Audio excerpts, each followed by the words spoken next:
questão a quem interessa, o povo brasileiro quer saber, a quem interessa manter em segredo, a quem interessa esconder quem foi que mandou matar Bolsonaro. A pessoa que me pagou. Porque é interesse dele isso. Não, o que tem de segredo? Por que esses segredos? Por que não é aberto isso ao povo brasileiro, já que se trata de segurança nacional? Sim. Existe, como eu te falei, uma cláusula de confidencialidade. Se essa pessoa, que inclusive deve à defesa, porque ela ficou de voltar no escritório, entregar alguns cheques, se for do interesse dessa pessoa, ela retirar aí o manto do anonimato... E as declarações para a Receita Federal? Desses recebimentos. Não, o recebimento é um só, que já foi feito pela imprensa toda, de R$5.000. Isso será feito no CPF do Adélio, na declaração de imposto de renda. E os aviões, isso? O avião sou eu. Mas então o senhor está sendo muito caridoso. Então isso que o senhor está fazendo para ajudar o Adélio é por caridade? Porque nenhum povo brasileiro consegue, ninguém, nem eu, nem nenhum desses aqui consegue bancar uma defesa com esse batalhão e com todos esses necessários aí, esses penduricalhos na defesa de um criminoso que já se mostrou o que veio. Eu não sei se você está ciente, mas todos os advogados aqui já disseram isso, não só ao juiz federal hoje, mas também na Polícia Federal, de que, tirando aquele primeiro contato em que a pessoa me pagou, eu, Zanoni, no interior do meu escritório, a partir daí, todas as despesas foram bancadas por algumas emissoras de televisão, não vou citar um nome para você, nem para o Brasil, e também por todos os advogados, que ficarão nesse processo até o fim. A Justiça absolveu o homem que deu a facada em Jair Bolsonaro durante a campanha presidencial. Mas Adélio Bispo de Oliveira vai ficar internado por tempo indeterminado. Adélio Bispo de Oliveira está preso desde 6 de setembro, quando esfaqueou o então candidato Jair Bolsonaro durante um ato de campanha no centro de Juiz de Fora, Minas Gerais. Na sentença, o juiz federal Bruno Savino absolveu Adélio Bispo.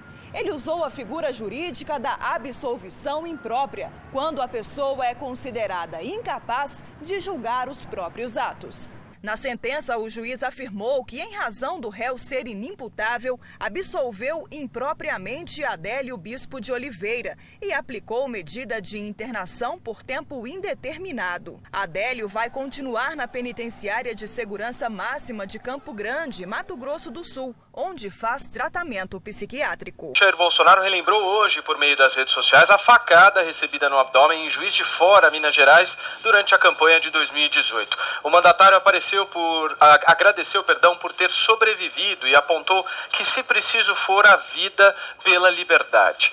Há exatos 3 anos tentaram me matar. Agradeço a Deus pela sobrevivência. Hoje, se preciso for, a vida pela liberdade, escreveu o presidente da República. Na data do ocorrido, Bolsonaro estava nos ombros de um apoiador quando um homem se aproximou e desferiu o golpe. Na época ainda deputado, foi socorrido e levado à Santa Casa de Misericórdia. O agressor foi identificado como Adélio Bispo de Oliveira, natural de Montes Claros, também em Minas Gerais. Ele foi preso pela Polícia Federal após ser agredido por populares, assim cometeu o atentado contra o então candidato à presidência da República. Eu quero uma avaliação de vocês, um debate de vocês. 3 anos se passaram. E aí, Serrão? Pois é, lamentável. A impunidade continua. Quem será a próxima vítima em 2022? Porque em 2018 tivemos a facada contra o Jair Bolsonaro, que quase o matou. Ele se salvou por milagre. Em 2014, um avião caiu ou foi derrubado. Foi muito estranho. A morte do Eduardo Campos até hoje é muito estranha. Ele era um candidato que ameaçava ganhar até a eleição naquela época. 2018 seria o Bolsonaro, mas ele acabou se elegendo porque sobreviveu. 2022, será que alguém vai vai sofrer um atentado disputando a presidência? Esse país é muito louco, é o país da impunidade total. Bruna Tornai, o seu comentário. Curiosamente, o STF não se choca, né, de maneira alguma com esse tipo de agressão. Isso não é terrorismo, é engraçado. É um doente, coloca ali e tal. A gente não vê o mesmo tipo de preocupação por parte do judiciário com a impunidade com relação aos mandantes do Adélio Bispo, porque que ele agiu sozinho, ninguém é trouxa de acreditar, né? Constantino, para a gente fechar o programa. É isso, né? O ex-filiado do PSOL, né, teve algum tipo de apoio e isso não desperta curiosidade, nem de jornalistas, nem do Supremo Tribunal Federal, né? Fica por isso mesmo. Agora, a minha análise é outra, é o impacto disso na postura do próprio Bolsonaro.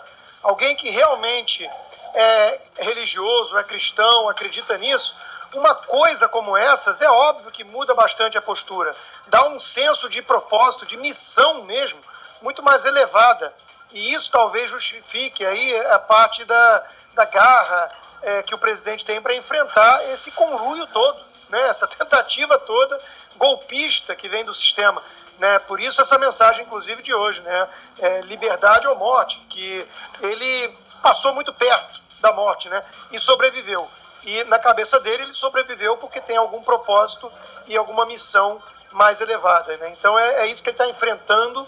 E é a única coisa, talvez, que explique tanta firmeza diante de tantos ataques, né? Porque tem muita gente nas redes sociais e na imprensa mesmo que acha que o Adélio errou, né, a facada, e isso tudo bem.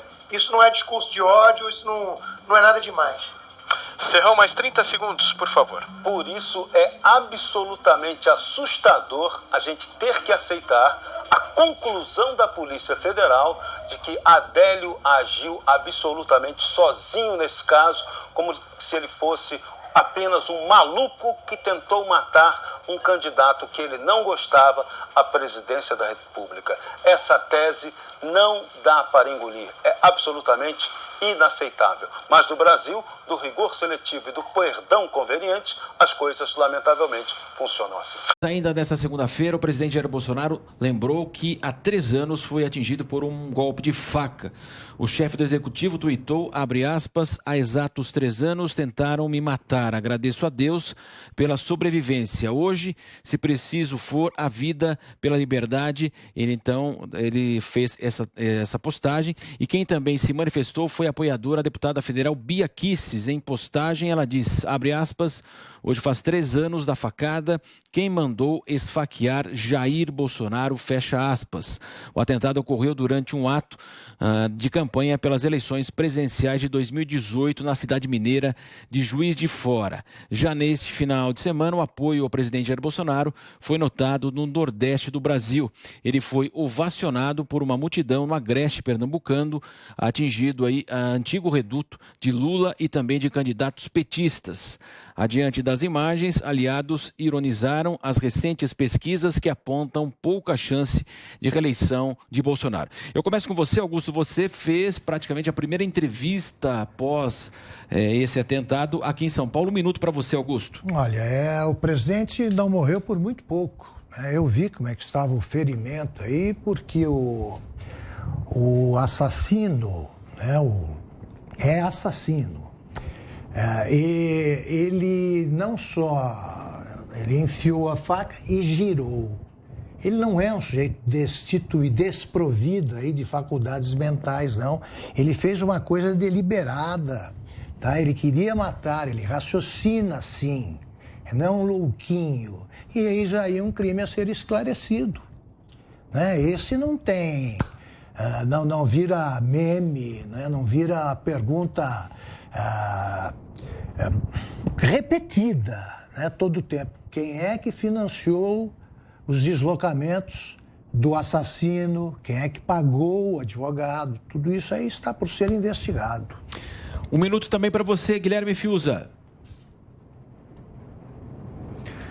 Não, esse assassino, ele foi filiado ao PSOL muito tempo, se eu não me engano, durante 7 anos, e ele executou exatamente o que se prega lá, que nós já vimos, e não só lá, em outros partidos e até em parte aí da sociedade que se diz esclarecida e intelectualizada, que é a eliminação do inimigo seja ele qual for.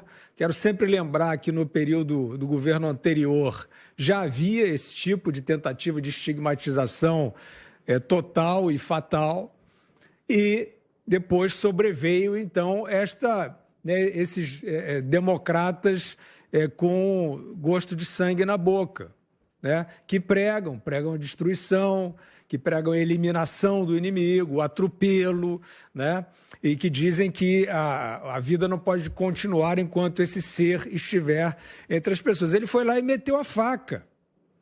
Meteu a faca porque ele é inspirado por esses anjinhos que se dizem progressistas. Então, continuo dizendo, é preciso investigar também os mentores intelectuais desse atentado. Um minuto também para você, Zé Maria. Eu atribuo a esse ímpeto do Adélio, né, um louco, um assassino louco, a essas pestes que ficam falando de genocida, de homofóbico, né? Isso acaba alimentando essas loucuras, esses devaneios de que o presidente como genocida, né? Como jogar nas costas de um presidente da República uma pandemia do tamanho do novo coronavírus. E aí vem alguém, financia e orienta, ele sozinho não teria condições de praticar o ato, né? E mudou a história da política e de campanhas no Brasil. A partir desta facada, o jeito de fazer política mudou completamente, né? E o presidente Bolsonaro me mostrou o local e ainda existem pessoas que não acreditam, que acham que foi manha, que foi uma tática para ganhar a eleição. Como pode? Como pode? Ele quase morreu.